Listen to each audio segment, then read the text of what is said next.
pendengar radio yang dikasih Tuhan, sahabat Facebook, YouTube, dan seluruh pendengar yang setia RPKM. Apa kabar? Saya percaya semua kita dalam perlindungan Tuhan. Puji Tuhan, saya senang kembali menyapa Bapak Ibu Saudara dimanapun saudara berada. Salam dalam kasih Kristus Yesus Tuhan kita yang hidup, yang adalah Tuhan kita, yang mengasihi kita dengan kasih-Nya yang sempurna. Kembali kita bersama-sama melalui program Renungan Kataros Ministry. Renungan pengajaran Kataros Ministry RPKM akan diberkati dengan firman Tuhan. Mari kita bersama-sama mempersiapkan hati kita untuk diberkati oleh firman Tuhan yang diambil dari kitab Yohanes pasal 15 ayat 1 sampai 8. Yohanes 15 ayat 1 sampai 8. Saya akan membaca khususnya ayat yang keempat-A. Yohanes 15 ayat 4a berkata demikian. Tinggallah di dalam aku dan aku di dalam kamu. Tinggallah di dalam aku dan aku di dalam kamu. Topik renungan firman Tuhan hari ini dengan tema tetaplah tinggal dalam Kristus. Tetaplah tinggal dalam Kristus. Kita berdoa, Tuhan Yesus, kami rindu sabdamu, kami rindu firman-Mu, berbicaralah kepada kami, Roh Kudus yang menolong kami untuk mengerti, supaya kami hidup di dalamnya, mentaatinya, bahkan membagikannya kepada orang lain. Dalam nama Yesus kami berdoa, haleluya, amin. Bapak Ibu saudara kasih Tuhan, melalui perumpamaan tentang pokok anggur yang benar, kita diingatkan bahwa kunci untuk berbuah adalah ranting harus terus melekat pada pokok anggur. Sebab apa dikatakan di ayat 4b di Yohanes 15, ranting tidak dapat berbuah dari dirinya sendiri kalau ia tidak tinggal pada pokok anggur.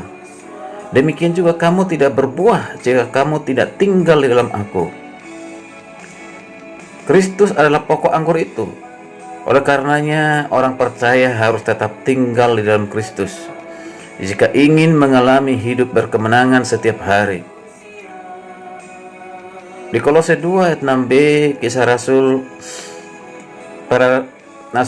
Rasul Paulus menasihati jemaat di Efesus dengan berkata, hendaklah hidupmu tetap di dalam Dia.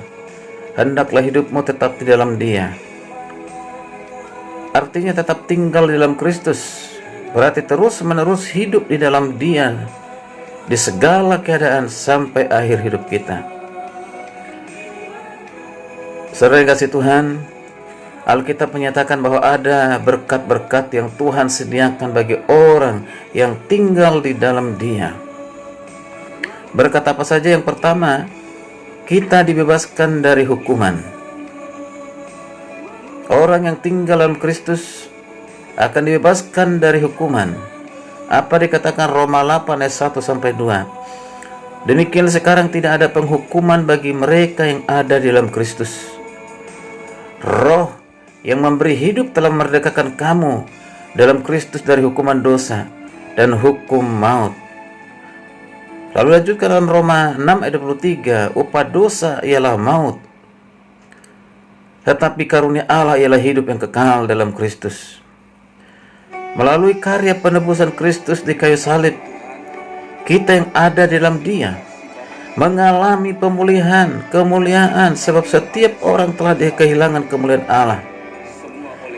Karena iman kepada Kristus, kita telah dibebaskan dari hukuman maut dan dibenarkan. Puji Tuhan, haleluya. Kita bersyukur bahwa kita yang sudah dalam Tuhan, yang percaya kepada Kristus, sudah tinggal dalam Kristus, dibebaskan dari hukuman kekal, yaitu maut. Berkat rohani yang kedua, ketika kita tinggal dalam Kristus, kita diperkenankan untuk menerima apa saja. Dalam ayat ke-7 di Yohanes 15 menjadi renungan kita, Tuhan Yesus berkata, jikalau kamu tinggal di dalam aku dan firman-Ku tinggal dalam kamu, mintalah apa saja yang kamu kehendaki dan kamu akan menerimanya. Puji Tuhan. Firman Tuhan berkata, apapun yang kita minta dan doakan, asal sesuai dengan kehendak Tuhan dan di dalam namanya, akan diberikan Bapa kepada kita. Yohanes 15 ayat 16b berkata, apa yang kamu minta kepada Bapa dalam namaku, dalam nama Yesus, diberikannya kepadamu. Jadi Bapak yang kasih Tuhan, doa orang yang tetap tinggal di dalam Kristus memiliki peluang sangat besar untuk mendapatkan jawaban doa. Doa orang benar bila yakin didoakan sangat besar kuasanya. Itulah dikatakan oleh Yakobus. Yakobus pasal 5 ayat 16b.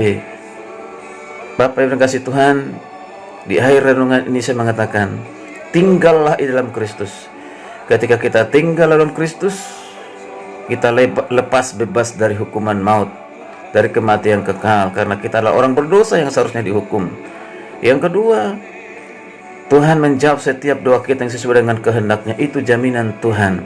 Apapun yang kita minta sesuai dengan kehendaknya, Tuhan akan memberikan. Asal kita tetap tinggal dalam Tuhan, tidak ada yang perlu dikhawatirkan, karena berkat-berkat rohani dan jasmani pasti dilimpahkannya bagi kita yang tinggal dalam Kristus. Puji nama Tuhan. Kiranya renungan yang singkat ini boleh menjadi berkat bagi kita semuanya. Bagikan kepada orang lain supaya menjadi berkat. Sampai berjumpa di renungan berikutnya. Shalom, Tuhan Yesus memberkati kita sekalian. Haleluya, haleluya. Amin.